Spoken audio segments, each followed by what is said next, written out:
Hi, and welcome to this playlist from Manchester University on how to get Assessment Centre ready. Over the course of this playlist, we're going to be looking at a few different things, from what assessment centres actually are, how to prepare for them, the strategy to use beforehand and on the day, and what employers are looking for.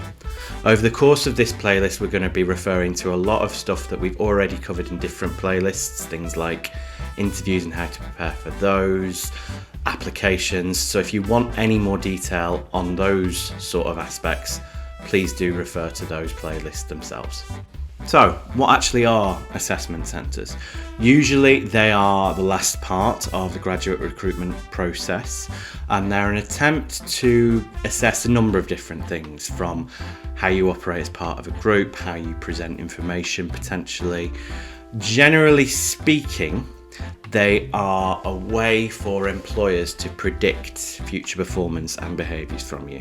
They're essentially a way for them to see how you operate in a work environment, whether that's as part of a group or individually on your own. It is important to state that they are one part of that recruitment process. They're generally the biggest part, the one that is potentially the most intimidating, but they are usually the last part. And the very fact that you have got to an assessment centre means that you've got through quite a lot of hurdles. Most people do not get through to the assessment centre. So if you've got one coming up, or you're regularly getting through to assessment centres, you're doing a lot of things right. And this is usually the last stage of the process that you can get better at. You can practice, you can prep, and that's what this playlist is going to be about. There is no standard template for what an assessment centre looks like.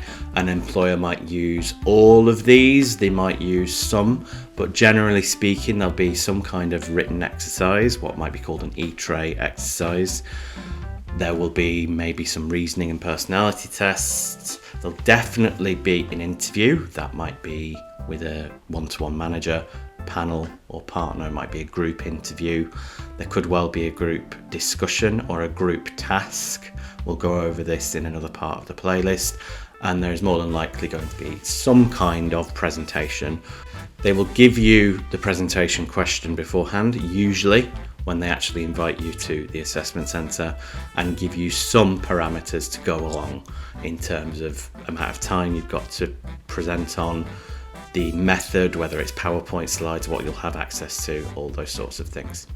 Now, like I said, they probably won't use all of these methods. They might use 1, 2, 3 or 4 of them. They will let you know beforehand, but this is what you could be coming up against. This is what you need to think about when you are preparing for an assessment centre. In the next 2 parts of this playlist, we're going to be looking at these individual sections, thinking about how you can prepare for these, the kinds of strategies you need to employ on the day, and what you need to think about with all of those potential hurdles. See you in the next one.